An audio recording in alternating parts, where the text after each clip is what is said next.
uma vaga dessa exclusiva. Tá certo, a gente segue acompanhando essas movimentações. Tem mais uma notícia, o Natal chegou mais cedo na Venezuela, após Nicolás Maduro ordenar o início da festividade para esta quarta-feira, 1º de outubro. Este é o segundo ano consecutivo em que o regime adota essa medida, alegando que a população tem o direito à felicidade, além de buscar um cenário positivo para a economia.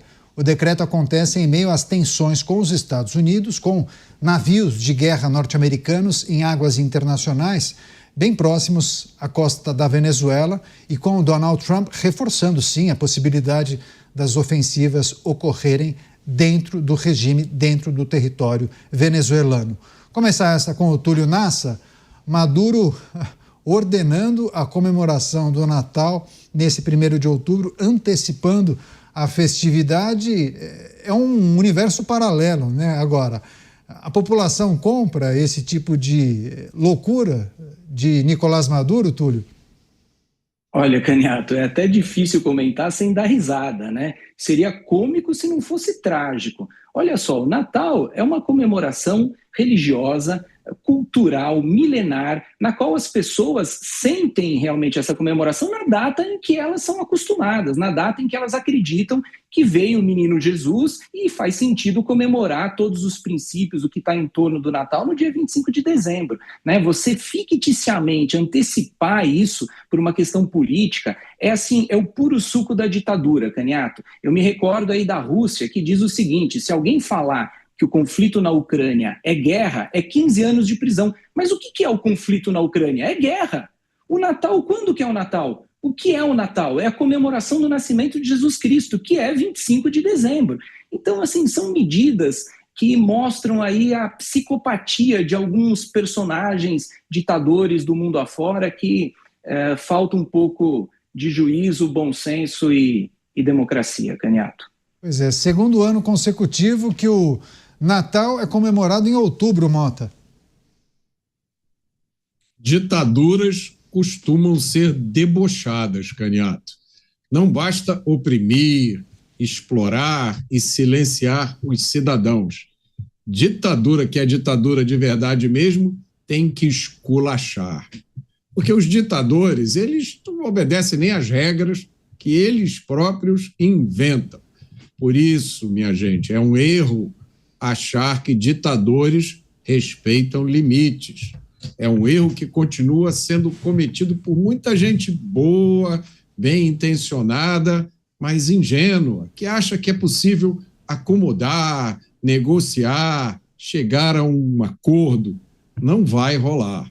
Agora, só nos resta aguardar e ver que surpresa Papai Noel vai trazer para o Maduro.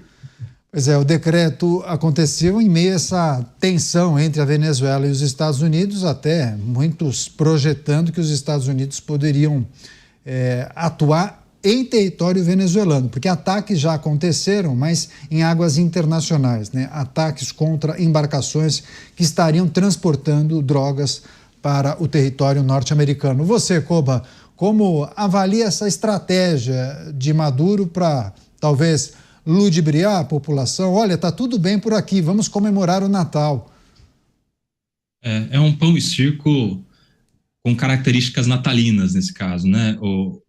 Daí você desvia todo o foco da população, você desvia o ânimo das pessoas, você tenta trazer um pouco de paz, pela paz do Natal, você tenta trazer um pouco mais de união familiar, você muda o rumo da visão das pessoas. E essa é uma característica do ditador, né? O ditador pode tudo. Ele muda até a data de nascimento de Cristo, nesse caso, né? Muda o aniversário.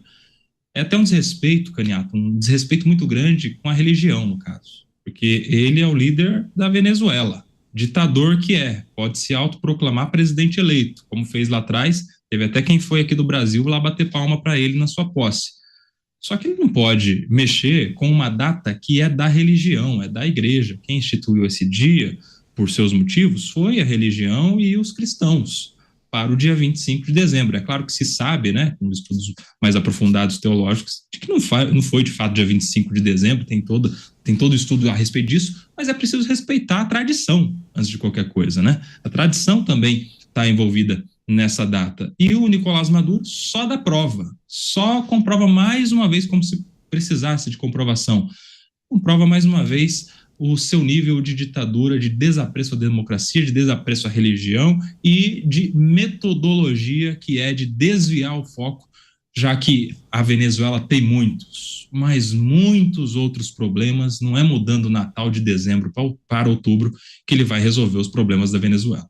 Pois é, e se os Estados Unidos quisessem, né, Túlio, resolveriam esse problema utilizando alguns poucos mísseis, né? Ainda que Nicolás Maduro diga que chamou milhões de combatentes, treinando a população civil para eventualmente enfrentar as forças norte-americanas, se utilizaria de técnicas e táticas de guerrilha para surpreender os norte-americanos. Até esses dias nós exibimos um vídeo de um treinamento de civis, pessoas fora do peso, né? Algumas senhoras segurando um rifle, mal conseguiam segurar o rifle, assim, até uma situação que beirava o ridículo, né? Mas para a gente entender um pouco qual é a dinâmica ali na Venezuela. Não me parece que seja o objetivo de Donald Trump invadir e retirar à força Nicolás Maduro do poder. Mas qual lhe parece o cenário mais factível quando a gente olha para essas movimentações dos navios norte-americanos bem próximos à costa do regime, hein, Túlio? Pois é, Caniato. Muito embora Donald Trump seja imprevisível, não me parece realmente que ele vai ao ponto de invadir a Venezuela, retirar na força Nicolás Maduro. Veja, ele poderia ter feito isso em relação ao Hamas, e não foi junto com Israel, não comprou a briga no chão, não colocou a sua infantaria ali para ir atrás dos terroristas. Ele também quer um prêmio Nobel da Paz. Ele, no discurso da ONU, ele tem falado insistentemente que ele quer o diálogo, que ele é contra a guerra, que ele tem feito tudo para que os países entrem em paz, em acordos. Então não me parece que ele ultrapassaria essa linha, essa fronteira divisória entre o que ele está fazendo hoje e o que seria realmente uma invasão num território de um país soberano. Agora, é importante observar, porque isso tem um sentido amesquinhado. Parece que Donald Trump está fazendo um grande absurdo ali, e não está.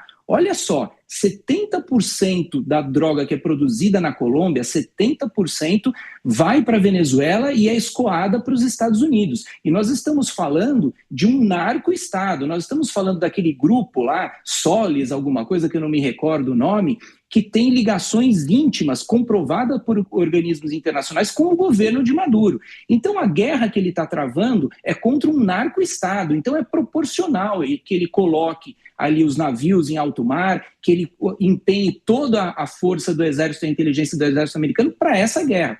Mas não me parece que ele vai comprar a segunda guerra, que é a invasão na Venezuela em si mesmo, Caniato.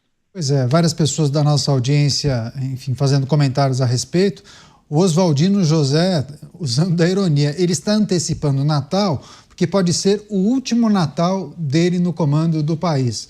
Você, Mota, as reflexões sobre a pressão feita pelos Estados Unidos contra a Venezuela, que teria quais alternativas, quais saídas? A negociação diplomática seria talvez a mais adequada para Nicolás Maduro, Mota? Eu acho que é uma possibilidade. Se Nicolás Maduro considerasse essa possibilidade, mas eu acho improvável que ele pense nisso, Caniato. Eu acho improvável que ele abra mão do seu feudo, né? Ele tem um país todo obedecendo ao seu comando. Eu acho improvável que ele abra mão disso para ir viver um exílio em algum lugar, né? Mas isso seria uma possibilidade, né? Quem sabe amanhã eu não vou dar uma volta aqui por Copacabana e encontro um venezuelano alto, bigodudo, andando por aqui. É uma possibilidade, mas eu acho isso improvável e parece que o destino de Nicolás Maduro vai ser um pouco menos pacífico. Pois é, nas relações internacionais, né, Koba, muito se fala sobre dar uma alternativa a um ditador, né, ou até pensar em uma saída honrosa, algo parecido com essa reflexão que o Mota fez, né, uma anistia para ele, para as principais autoridades, a possibilidade de ele viver em um outro país, livre, leve e solto com os seus familiares. Você acha que a resolução desse problema e a saída para a população da Venezuela passa necessariamente por essa saída honrosa para Nicolás Maduro? Sabe que esse é um dos pilares, né, Caniato, da justiça de transição, que é a justiça que justamente cuida dessa mudança de estados ditatoriais, autoritários para democracias, né? E um dos pilares é justamente esse, o do perdão para aqueles que colaboram com a transição. Perdão àqueles que teriam o que pagar, teriam o que responder. No caso de Nicolás Maduro, isso aconteceu em muitos lugares do mundo, inclusive no Brasil. Então, teria que ter nesse primeiro pilar o perdão, a anistia, né? Poderia ser atrativo para o Nicolás Maduro, à medida em que ele vai se encurralando, né? Porque daí isso vira, de alguma maneira, a única opção dele, aceitar a transição e com isso ser perdoado, mas envolve outros pilares também, como a responsabilização em determinado nível de outras pessoas, o acesso à verdade, a reforma por completo das instituições, são alguns dos outros pilares da justiça de transição. Só que isso não acontece com uma mera proposta dos Estados Unidos para o Nicolás Maduro. É preciso um movimento muito mais amplo, inclusive internamente na Venezuela, que a gente viu próximo de acontecer naquelas fajutas eleições em que o Nicolás Maduro comemorou a terceira vitória, né? Que teve toda a situação do Edmundo Gonçalves, a Marina Corina Machado, as atas que não se apresentaram até hoje e que foram as eleições que elegeram ele, sem número, não se sabe. Ele ganhou a eleição, não se sabe por quanto, não se sabe com quantos votos. Por quê? Porque as atas nunca apareceram e para eles lá tudo bem. A justiça eleitoral, que é dele, tudo bem. O Ministério Público da Venezuela, para eles, tudo bem. Então, assim, é necessário um grande movimento. A gente já teve muito próximo disso. Talvez em algum momento, quando esse movimento interno se somar ao movimento externo como uma pressão americana, talvez a gente chegue num movimento de transição. A grande tristeza em relação a tudo isso, que o Brasil, que é o grande país aqui próximo à Venezuela, não contribuiria muito para essa transição, pelo que a gente vê nas falas do presidente da República, o presidente Lula. Importante você terminar com essa análise e esse item, a reflexão sobre o Brasil, Túlio. O Brasil nesse processo. O presidente brasileiro já esteve, me parece, mais próximo a Nicolás Maduro. Durante as eleições, ele inclusive ensaiou algum tipo de crítica ou sugeriu que o processo lá não fosse transparente, enfim, muitos até ficaram surpresos. Poxa, o presidente brasileiro, sempre tão próximo, né, tão amigo de Nicolás Maduro, sugerindo que o processo não é limpo, transparente, dizendo que era necessário apresentar as atas. Não sei se ele chegou a mencionar ou alguém das relações internacionais, mas você acha que, apesar dessa ligação histórica, o Brasil, por conta do seu tamanho, da sua força na América do Sul, deveria se colocar de outra maneira, Túlio? Com certeza, Caniato. Deveria ser muito mais incisivo, contundente e ajudar nessa questão multilateral, porque o que a Venezuela fez ali nas eleições viola todos os tratados, acordos, convenções internacionais em relação aí ao pacto democrático que a Venezuela deveria cumprir. Mas, de outro lado, é interessante observar o que você disse, Caniato, do suposto desalinhamento, né, do governo federal e da própria esquerda brasileira com a Venezuela. Porque eu me recordo que anos atrás, personagens importantes da esquerda brasileira se recusavam a falar, inclusive em programas aqui mesmo da Jovem Pan, que a Venezuela era uma ditadura, né? Era uma pergunta muito recorrente na época eleitoral. Você não reconhece que a Venezuela é uma ditadura? E a resposta era sempre evasiva. De um tempo para cá, eles passaram a reconhecer a Venezuela como uma ditadura, e até mesmo depois dessa eleição. Então eu realmente estou curioso a saber o que aconteceu nessa relação Brasil e Venezuela, que houve uma mudança de rumo da esquerda em relação às críticas sobre a Venezuela. Mas poderia sim ser uma crítica mais contundente, ser mais proativo nesse momento para tentar resolver os problemas ali relacionados à Venezuela. O Brasil tem poder na América Latina para liderar esse processo, mas não acredito que vai fazer, ainda mais agora que está nessa questão da guerra, do nós contra eles, o foco é só esse, Venezuela está em segundo plano, Caniato. Pois é, de volta aos assuntos internos, assuntos aqui do